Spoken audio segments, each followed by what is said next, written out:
Hello, honorable members of the clan. So, welcome to my YouTube channel. So, let's talk about today. Oh, today it is on fire, guys, especially when it comes to the courts of this country. So, the Alexandra Magistrates Court saw five people that appeared before it, and one of the people that appeared in this court is a Mr. Katiso Mulefi.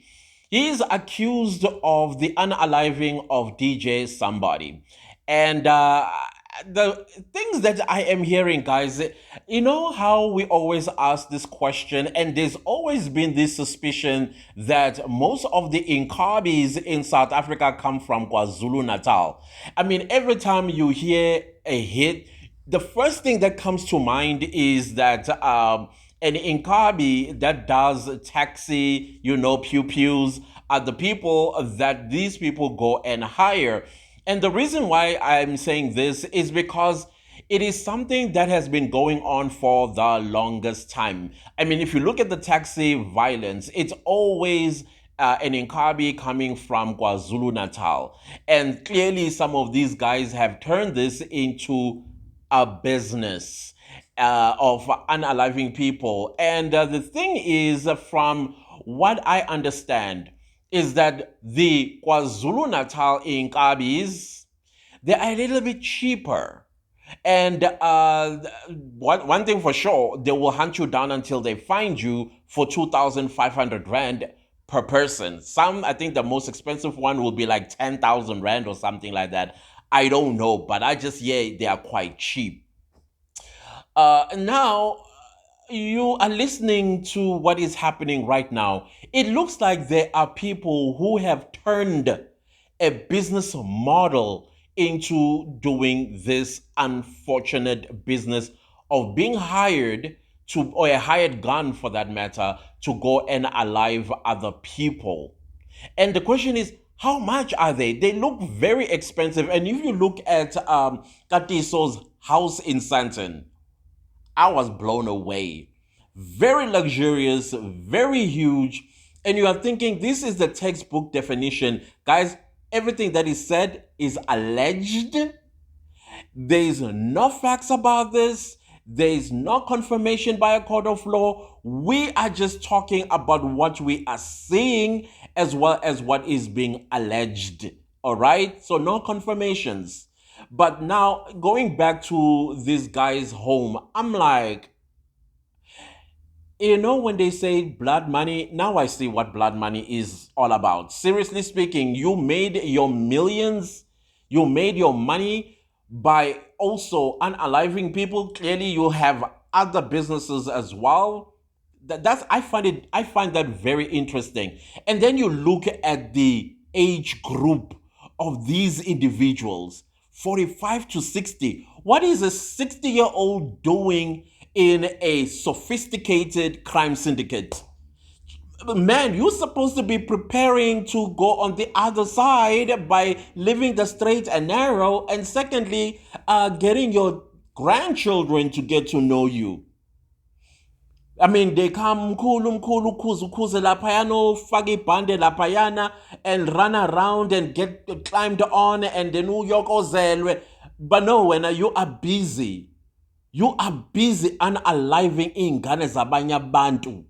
Hey, Kati, what has life become? How cheap has it become for you? When you look at another human being, you have no empathy, you have no sympathy, you've got no conscience that, hey, ingane kaNkulunkulu lena. That doesn't cross your mind. I will never, ever for the life of me understand that mentality. What comes over you? Money is something that you will leave here. Those beautiful houses and the nice cars that you drive, you are not going to take them with you. And worst case scenario, while you are still alive, are you going to go with them to jail? Because once you are found guilty, you go back to ground zero. Ground zero. And you would have put your family in a very horrible position. Maybe they didn't even know this is the kind of business that you were doing. And now they have to ask themselves, why are we on the streets? Why are we now living in a shack, especially the young ones who grew up privileged, who grew up having everything that they loved and they wanted, and they got it just like that? Overseas holidays, Louis Vuitton and Gucci is the stuff that you guys, I'm sure you are doing this for. Imagine, imagine, imagine the horror you are going to be putting your family through. Everything that I can't even say you worked hard for it. Taking out people is not working. Taking out people is not a job. Taking out people, it is evil. And you will get caught. And I keep saying this, if you are doing some sort of a crime, whether you are doing it at the office, you are embezzling just a cent because you think nobody's going to notice, clearly you did not go to school and understood mathematics. When you minus something, the number drops and they will ask, where is that cent? What did you do with that cent? And of course, the assumption is you've been doing this for a very long time. Remember the first case, I think it was in the late 90s, of a lady that worked at Standard Bank. Remember back in the day when we used to deposit money, like stand in long queues and go deposit money, and you had tellers? Yeah, remember those days? So this lady used to take, with every deposit that was made, she would take a cent. Number one, the person that came to deposit won't notice that a cent has been deducted. Even if they did notice, the assumption will always be this is bank charges. I mean, it's a cent. I mean, you're not going to cry over a cent. But she was doing to every single person that walked through that door. And do you know how much she made in, I don't know, I think it was 4 years or 5 years time? 10 million rand. And that is when Standard Bank started putting their eyes on her. And then she was arrested and she got prosecuted. I believe she was convicted. So the point is, it doesn't matter how much you steal, you will get caught. It doesn't matter whose life you take, you will get caught. It doesn't matter what you do, as long as you did it in the dark, it's going to come out in the light. What's so difficult to understand that concept? I understand that people commit these crimes because they think it will not happen, just like drunkards. A person drinks and then gets into the into back of the wheel and start driving because they think this accident or accident will never happen to them. And now those people, where are they? And if you are a drunkard and you get into a vehicle and drive and think that you're a good driver, you'll kalela one day. And the most unfortunate part about it, I mean, we've seen this with some people that we know.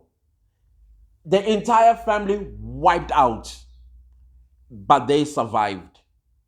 And they live a life of regret every single day. Why? Because they thought it will never happen to them. What you do that is wrong, right will come and correct it one day. Didn't we? What did our parents teach us? Because I know for sure I got a belt for every lie I would tell. It didn't matter whether it was white or whatever lie. I got a belt for it. And my mom was not the type that beat you. That was the type of, if I told you our type of beating we got, it put us in the straight and narrow, all my siblings. And I'm not here to brag about my life. I'm just trying to show you that parents do teach us. There's no way that you're going to tell me your parents did not teach you between wrong and right, stealing and asking. No way. You cannot tell me that. Unless you were raised by a pack of wolves. Then I would say, okay, that makes sense. If you were raised by imdlwembe, uzoba umdlwembe. Period. There is no two way about it. Unless you the one who decided to take the route of umdlwembe. Now you are umdlwembe. And then if you have children, what do you think you are raising? You are raising imdlwembe.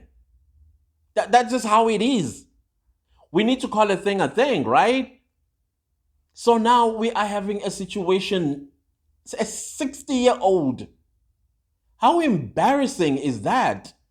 That now you are going to spend, if you are found guilty, the rest of your life in jail. While you are in jail, not only you are also going to drag your family to jail because now they're going to have to come and visit you, and there's going to be cigarettes that you are going to ask for, and airtime that you're going to have to ask for, so that you save your posterior and not drop the soap at 60. Are you thinking at 60? Ay, bo prasbanbani yekela. Go and be with your grandchildren if you have them. Trust me, when you decided to go the route of being with your grandchildren, it saves you from jail. Oh, better yet, do business that is legitimate. Business that will make you proud. Business that will make your children come and put flowers on your grave one day, not spit on it. I I don't get it. I don't get it. I don't get it. I don't think I ever will. I don't care how anybody explains it to me. Listen, we all struggle in life. I mean, I've been through it. I've been through it. But did I ever once think of causing havoc in somebody else's life? I couldn't. I couldn't. I've been responsible for lots and lots of money as a signatory, and cards, me holding those cards with millions upon millions. I'm talking about, of course, business as well as other places where I worked. Did I ever think, let me just withdraw in just in njengoba ngishota ngerent? They will not see. Or if they do, I would replace it with my salary. Not once. I would rather go through my landlord and say, hey, listen, this month we are better. This is only how much I can afford.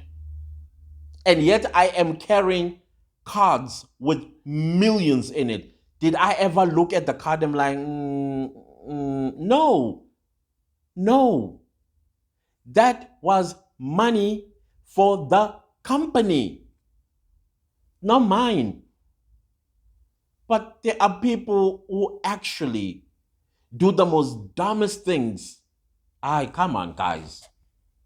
Come on. We need to learn what is not ours isn't ours. And if you are going through it, listen, perseverance, I know it's difficult. Endurance is even harder. Patience, I assume you're going to wait. But one day something good will happen. Somebody, I don't know who that person might be, will come and brighten your life, and you will have a beautiful future. Because you know why? Patience is a virtue. I always say patience is the reward for blessings. Not take shortcuts because you cannot wait. Now look at this. We look at what's happening. 60-year-olds. 60-year-olds. Soga man, you guys. And then as I'm busy going through, online newspapers, I come across the Times of Eswatini, and guess who it's talking about? Yeah, Vusumuzi Cat MATLALA, and the article is by, it was Tuesday, July 22nd, 2025, and it reads the headlines: South African crime boss Cat MATLALA holds Eswatini ID. And I'm like, what? How did that happen? And the article is by Mbongiseni Nzimanze and Timothy Simelani. Okay, Mbabane. Vusumuzi Cat MATLALA, the prominent businessman accused of orchestrating a network of corruption, fraud, and violence in South Africa, holds an Eswatini national ID. So clearly this guy knew that, hey, one day I might need to escape South Africa because of the type of business that I am in. And so he puts contingency plans. And maybe those who were investigating him knew that, listen, guys, this guy, there's a possibility that he might be a flight risk. So if he wants to apply for bail with this, I don't think he's going to succeed because Eswatini, that's another country, not even a territory in South Africa. That is another country. So he's definitely a flight risk. Definitely a flight risk. So the article continues to say an investigation by the Times of Eswatini has uncovered that the Eswatini ID was issued under mysterious circumstances, typical of, the alleged criminals. The Ministry of Home Affairs Civil Registry lists a man with attributes identical to MATLALA as Vusimuzi Dlamini, a resident of Mochane, with the ID number, and then they say the ID number. Dlamini is registered as the second born son of Christian Tembi Shongwe, a housewife from Mochane. However, authorities are baffled as Shongwe's actual second born child is not Vusmuzi, making his registration a mystery. His father is not listed. Of course, he would not be. The picture on the Eswatini ID matches MATLALA's widely circulated image in South African media, suggesting a recent acquisition to obtain an Eswatini national ID only typically requires an unabridged birth certificate proving both parents are Emaswati, or for foreigners or rigorous application process including residency, good character, economic self-sufficiency, and community acceptance. MATLALA's purported ID raises significant questions about this process. I am not going to read the whole article, but as you know, there's no honor amongst, right? Again, these are allegations. There are no facts just yet, no conclusion by a court of law. We are just reporting on what we are seeing in the news. And of course, we take our two IQs, rub them together, and try to make sense of this whole thing. And the only sensibility that comes to mind is that this is a contingency plan. If he would hear from the bird whispering in his ear that you gotta run. Remember, there's a corridor that most of the people accused of crimes in South Africa gets open to them, and they are using it to run away from South Africa, and they become fugitives, which, by the way, South Africa doesn't seem to be quite interested in pursuing these fugitives. If they do, they pretend as if they are pursuing them for justice, only to mess up the extradition process, unless this person is not politically connected to who. Yeah, your favorite political party. Yeah, that one that has messed this country up.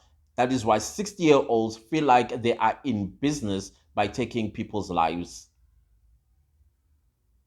Wow, South Africa.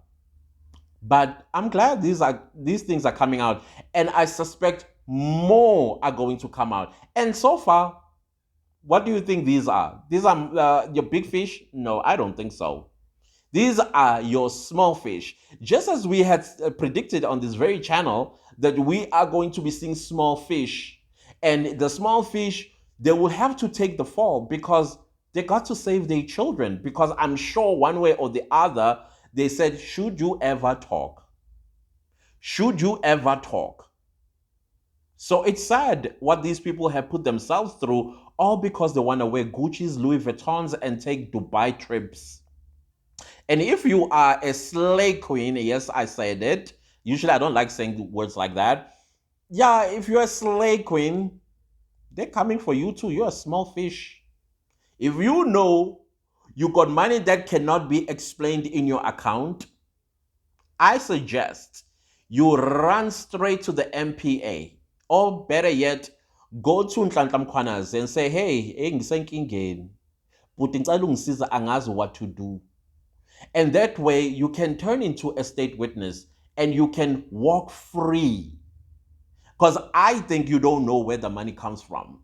I sincerely, because I don't think many of you are clever, hence you take money that you don't know. I mean, I'll tell you a story. A long time ago, remember I told you I was in politics at some point? There was a comrade who said, "Hey, give me your account." I said, "Okay, what is it about?" And then it's like, "Oh no, there's a stipend that I want to give you, but before I give you the stipend, there's some work that I would like you to do for me." And I was like, "Oh, okay. I mean, I'll be making extra cash. How much are we talking about?" And he said, "Oh no, it's about 3,500 rand." And I was like, "Wow, I will get to have some entertainment money for myself from the salary that I'm earning." Tell me why uh, I get a notification that so much money is going to come into my account. I ran to the bank to put an end to it. I said, "This money, please reverse it to wherever it comes from. I don't know what it is, who it is, and where it's coming from, and I don't want to know."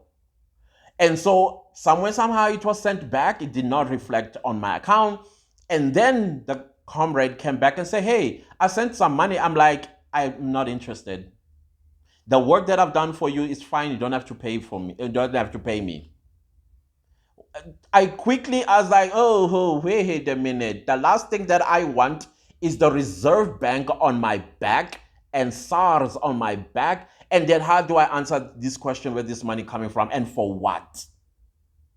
And for what?" So I was like, no, no, no, no declaration I'm signing. I don't know where this money is coming from and what is it for. No, no, no, no, no, no, no. But Slay Queens, R1 million comes into your account. "Oh, he loves me. Oh, he loves dumb." Now they're coming for you. They are coming for you. You are a small fish. You're a small fish that is going to take the fall. I even feel sorry for you if you've already spent some of it. If you spend some of it, they're definitely coming for you. And if you have a company and then there are millions of rands that are unexplainable because you partnered with somebody else, I suggest you start making some moves to save your liberty. When I say liberty, it's another word for your freedom. You know, the life that you enjoy on the outside of the iron bars called jail? Yeah, that's what I'm talking about. So, all of these things that we are seeing, guys, we are going to see more of it. And, I just want to make a retraction. I want to make a retraction because the more I am observing the arrests, I'm now connecting these arrests with what Lieutenant General Ntantlam Kwanazi had alluded to on the 6th of July. Yes, the unit that is busy working. Yes, those are your real police officers that really want to clean this country and really want to clean the SAPS and really want to clean our government. I, this is not a PR stunt. I take that back. That part I take back. These are the guys, the good guys. These are the good guys that are making the arrests. They are the good guys that are making the arrest. At first, I thought, no, this is a PR stunt, but no, no, no, no, I was wrong. And now that I am observing and I'm looking a little bit closer, no, definitely. And I also acknowledge that in South Africa, when you're a good cop, you are going to be targeted, either to be unalived or some false accusations are going to be smeared on you. So these are the good guys, and for some reason, some way, somehow, they managed to outsmart and outmaneuver the bad cops all the way from the top. And when we say from the top, we're talking the cabinet, the one that was serving as a police minister allegedly. So I'm sorry about that, guys. Please, if you have any shadow of doubt, please give these guys the benefit of the doubt. The ones that are currently making these arrests. That is Ntlantam Kwanazi's guys. Those are Ntlantam Kwanazi's guys that are busy exposing and making arrests. So we should applaud them. They are definitely cleaning out the dirt. So we're going to be seeing more. We are going to be seeing more. And those parliamentarians that were also appointed to be involved in heinous crimes, we are going to be seeing arrests as well coming from there. And they deserve it. All of them. Because how do you terrorize people and then think you will get away with it? It doesn't work like that. Light and darkness have nothing to do with each other. Good and evil have absolutely nothing to do with each other. The good will always expose bad. Bad or evil will always be exposed by goodness. Easy concept to understand. Very easy concept to understand. Anyways, guys, I think I have said what I needed to say out of my observations of what is happening in South Africa currently. And I'm glad that goodness has begun to take over. And it is our responsibility as South Africans to support that, stand behind that. Even those that are going to try and come up with campaigns to try and sympathize with them. Before we can even say, okay, I support you, we must challenge them to go to court and clear their names. Go and have your day in court. And if you are found not guilty, then we will stand behind you and we will support you. But before all of that, sorry, we cannot do that. Because we were raised right to support what is good.